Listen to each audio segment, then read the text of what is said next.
I've seen a lot in my 62 years. Births, deaths, and everything in between.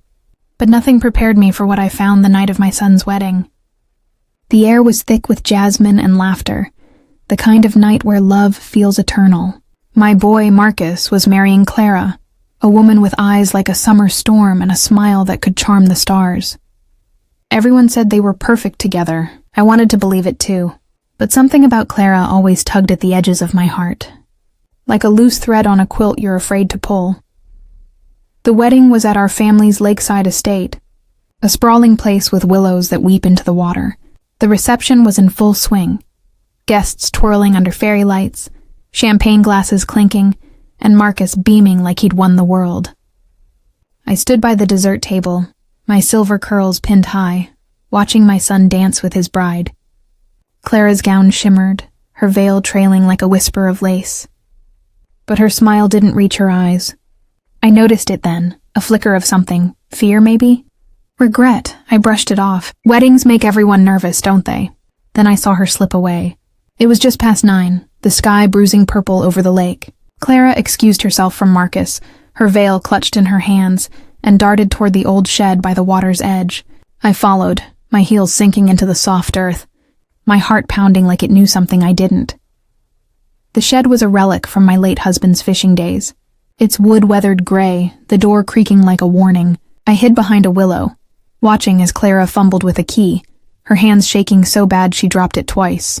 She glanced over her shoulder, her eyes wild, and I swear the air turned cold. When she slipped inside, I crept closer. The shed's window was fogged with grime, but I could make out her silhouette, hunched over something. Then I heard it, a rip, sharp and deliberate like fabric tearing. My breath caught. Why was she tearing her veil? That delicate lace, hand-stitched by her late mother, was her something old. It meant everything to her, or so she'd said. I pressed my ear to the door, catching fragments of her whispers. I can't. Not anymore. He can't know. My stomach twisted. Who was he? Marcus? Someone else? I should have walked away. I should have gone back to the music and let love have its day. But I'm a mother, and a mother's heart doesn't rest when her child's happiness is at stake. I pushed the door open, just a crack.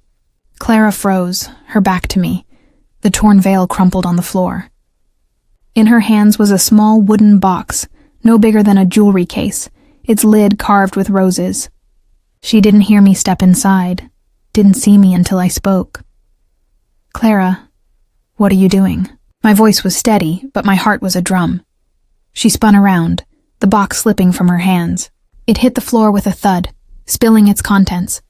A stack of letters, yellowed with age, tied with a red ribbon.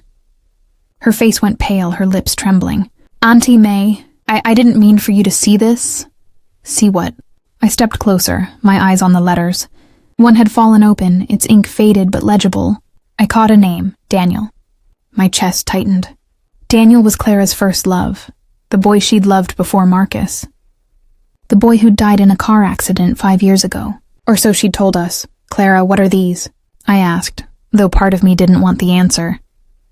She sank to her knees, tears streaming down her face. I didn't want to hurt him, Auntie Mae. I swear I didn't. Hurt who? Marcus? My voice cracked. What's in those letters? She shook her head, sobbing. You don't understand. I loved Daniel. I thought I'd moved on, but then these came. Came how? I knelt beside her, my knees aching against the cold floor. The shed smelled of damp wood and secrets. Last month, she whispered. They were in my mailbox, no return address. I thought it was a cruel joke at first, but it's his handwriting. Daniel's, he's not dead, Auntie Mae. He's alive. The words hit me like a slap. Alive? Daniel, the boy we'd mourned, the boy whose death had left Clara broken until Marcus pieced her back together. I picked up a letter, my hands trembling. The words were raw, desperate. Clara, I never stopped loving you. I had to leave, but I'm back now. Meet me, don't tell him. My blood ran cold. Him. Marcus. Why didn't you tell Marcus? I asked, my voice low. She looked at me, her eyes pleading. Because I love Marcus.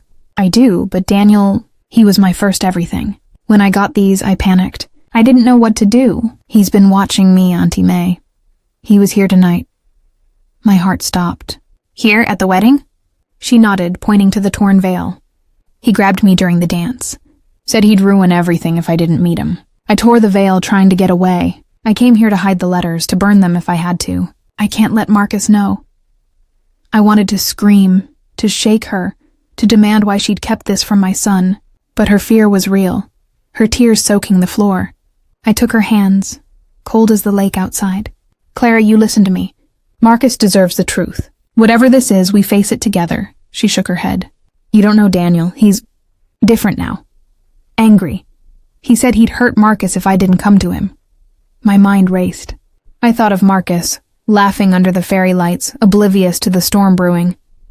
I thought of the years I'd spent protecting him, bandaging scraped knees, chasing away nightmares. I wasn't about to let some ghost from the past destroy him now. Stay here, I said, standing. Lock the door. I'm going to find Marcus. I stepped into the night, the lake's chill wrapping around me. The music from the reception felt distant, like a dream fading. I scanned the crowd, searching for my son, but my eyes caught something else. A figure by the water, tall and shadowed, watching the party from afar. My heart pounded. Daniel, I didn't think. I marched toward him, my heels snapping against the grass. You, I called out, my voice cutting through the night. He turned, his face half lit by the moon. It was Daniel, older now, his jaw harder, his eyes hollow. He didn't flinch as I approached. Stay away from my family, I said, my voice steel. He smirked, but it didn't reach his eyes. Clara's not your family, Mae. She's mine. Always was. You left her, I snapped. You let her think you were dead. You don't get to come back and ruin her life. His eyes darkened. You don't know what happened. I had to leave, but I'm here now and I'm not letting her go. I stepped closer, my heart a furnace. You listen to me, boy. Marcus loves her. She chose him. You come near her again, and I'll make sure you regret it. He laughed, a cold, bitter sound. You think you can stop me? Ask Clara about the night I left. Ask her what she did. My blood froze. What she did? I wanted to demand answers, but Marcus's voice broke through the night. Mama, what's going on? I turned to see my son, his tie loosened, his face creased with worry. Clara was behind him, her eyes wide with terror. Daniel stepped back, melting into the shadows. Ask her, he said, his voice a whisper on the wind. The rest of the night was a blur. Clara confessed everything. How Daniel had been involved in something dark, a deal gone wrong, and had faked his death to protect her. How she'd known more than she'd let on but had buried it to start fresh with Marcus. The letters had dragged it all back, threatening to unravel her new life. Marcus listened, his face a mask of pain, but he didn't let go of her hand. I watched them, my heart breaking and mending all at once. Love is messy, I thought. It's not the fairy lights or the perfect vows. It's choosing to stay, even when the truth cuts deep. I didn't know if Daniel would come back, if the shadows would keep their hold on Clara. But as I looked at my son, holding his wife like she was his world, I knew one thing. We'd face it together. The next morning, I burned the letters in the shed, the smoke curling into the sky like a prayer. Some secrets are better left to ash. But as the flames died, I couldn't shake the feeling that this wasn't the end. Not yet.